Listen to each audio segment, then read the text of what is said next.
Today is the day. Today is the day that this loving, beautiful couple have their first child together. Today is the day that we find out whether or not Smelly has created a normal thing or a abnormal thing.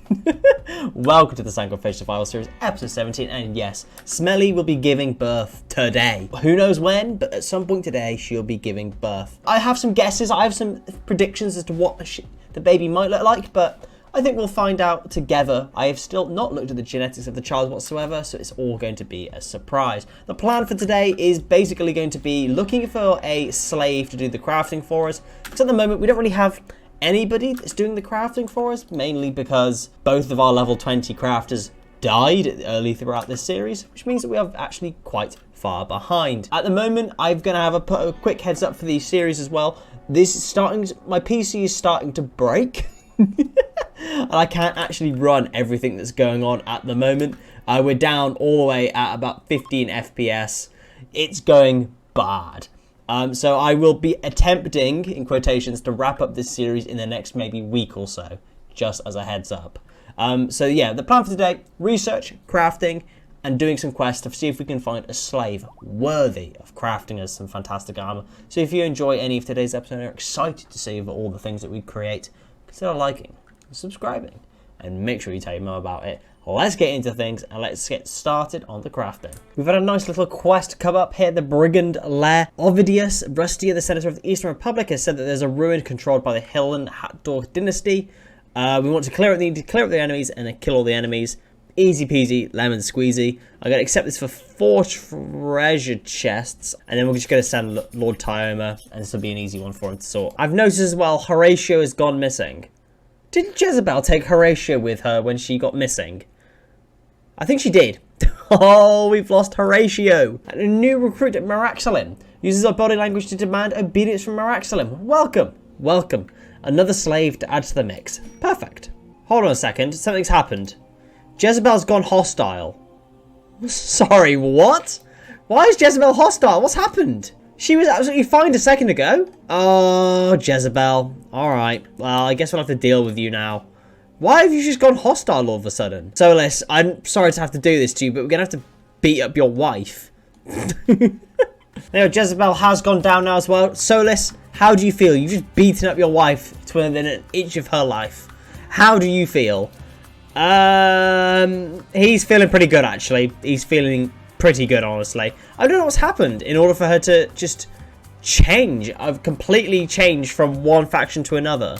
Like, it's very strange. Yak has successfully tamed a forest troll. It is now called Forest Troll 1.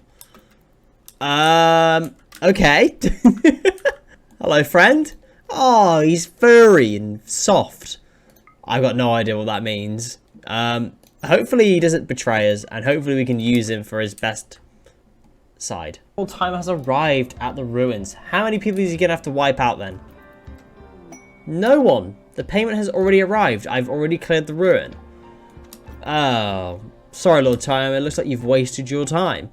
Not to worry, though. Not to worry. On the way here, we did pass by a outpost by the House Hesse, so I guess we'll just go back via there and clear that out. Okay, so we have our 4 treasure chests here. Let's grab Hops and get her to open all of them. Now, the last time Hops opened any treasure chests, it went really wrong, and we got raided as a result. This time, it should go better. There's one, and we got some xenogenetic things, some potions. They're potions. So this one has got lung rot strength, demon wings, deep black skin, and chameleon vision. Right, okay. And the other one has got sap blood, 1 ear, demon horns, and low mining yield. Okay, next one. This one is a masterwork bone spather of possibility. Interesting. Next. Some arcanium, which is very nice. And the last one has got this. How on earth did they keep a clay brick column in that small chest? How does that work? Explain to me. And Lord Timer has arrived at the outpost. What has he got to deal with? I think there's only 4 people. If Lord Timer can't beat 4 people, is he really a lord? We're getting straight involved straight away, skewering them left, right, and centre. He's knocked one down, though, very interestingly. 2 of them are knocked.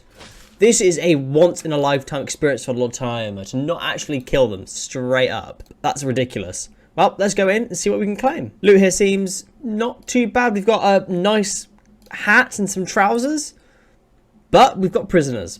Nice. Got 2 prisoners. Kraus, who is a 62-year-old man, absent-minded, misogynist groundskeeper with a double passion in crafting. Very interesting.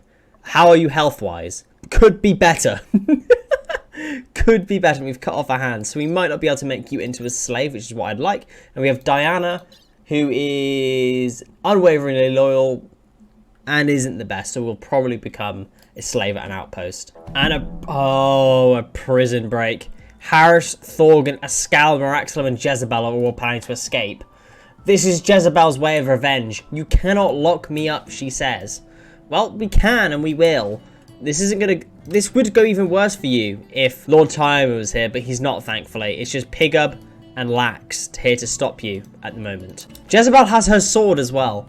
This isn't going to go well at all. Why has she got her sword? And death. Maraxilum has been killed. Maraxilum has been violently beaten to death.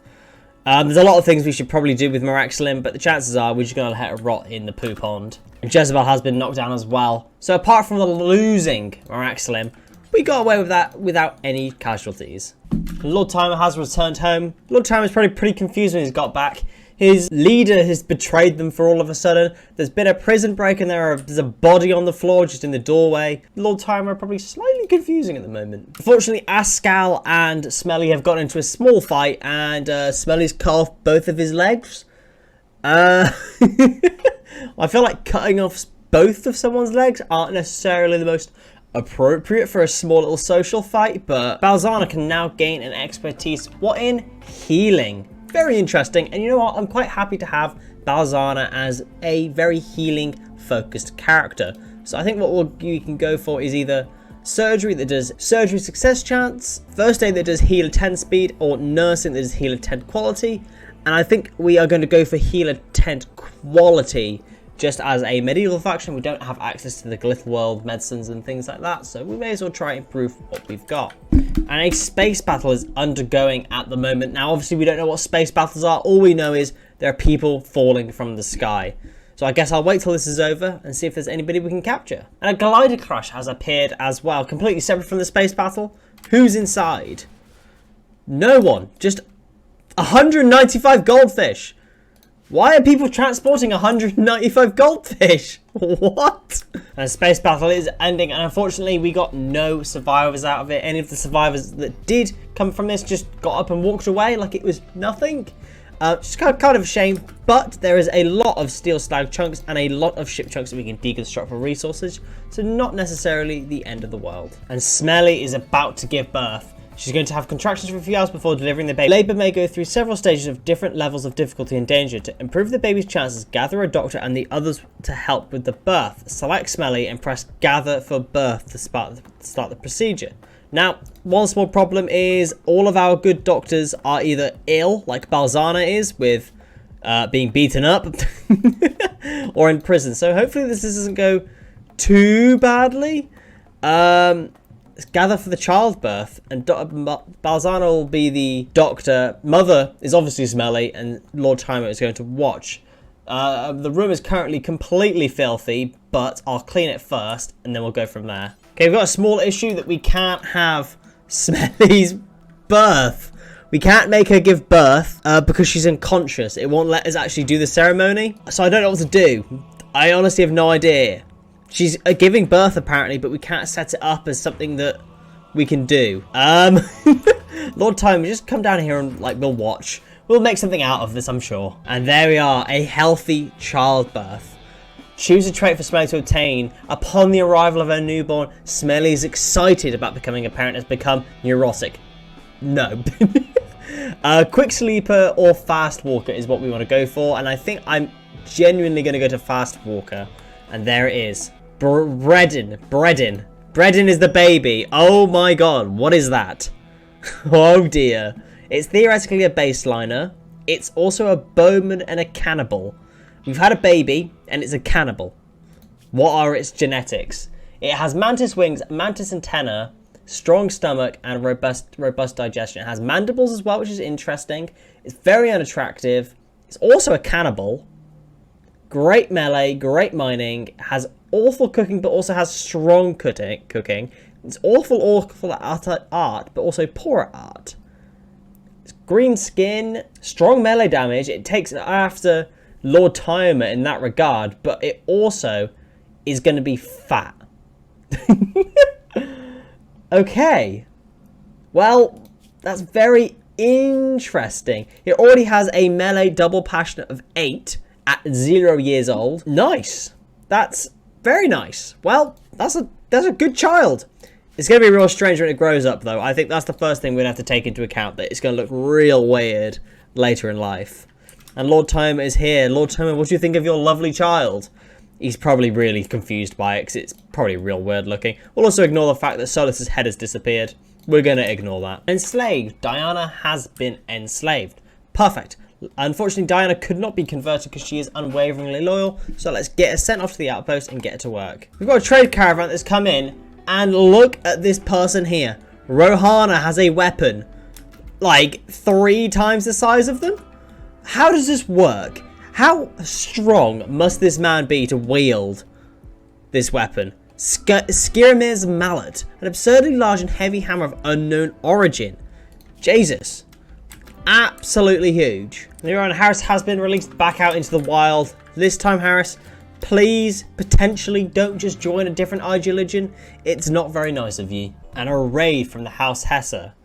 Ooh, interesting. Raiding my outpost again with actual weapons. But this time, I have 2 colonists with weapons. This is exciting. Soldiers from the House Hesse decided to count out who they can and leave. No, that's not how it works. The outpost battle has won, but we did obviously lose a slave. Not the end of the world, it's just how it is. So yes, an update on the colony. Things have been going slowly. Build base is going on. I've decided to fill in all of the walls with limestone tiles to make it look nicer. Things are very, very slow. At the beginning of this episode, I mentioned that my PC is dying and breaking because it's not very good. Things are going slowly. There's nothing I can do about this, unfortunately, but I am very limited to time with what I can do as a content creator because that is how it is. And early medieval medicine is complete. A massive research to pick up will allow us to do more exciting things and maybe go into some sort of operations with our colonists. But next, we've got ourselves acorn equipment, Bobo equipment, or animal clothing. Let's go for a reroll. Let's get ourselves some lovely saunas. So I think I am going to call this episode here. I know it's probably most likely going to be a shorter episode, but unfortunately, technical issues and all that jazz means I'm going at an absolute snail pace. If you look beyond the fact that Lord Time is smelly and making love right now, we're running it at 95 ticks per second or 3 times speed with 15 FPS. Things aren't the best, and unfortunately, I am very limited for time with these recording sessions. So we're going to think about wrapping up this series in the next few episodes and take it from there with how we can get things done. So if you have enjoyed any of today's episodes, and I really hope you do, I would really appreciate a like, maybe for you to subscribe, and make sure you tell your mum about it. Thank you guys, and I'll see you next time. Cheers.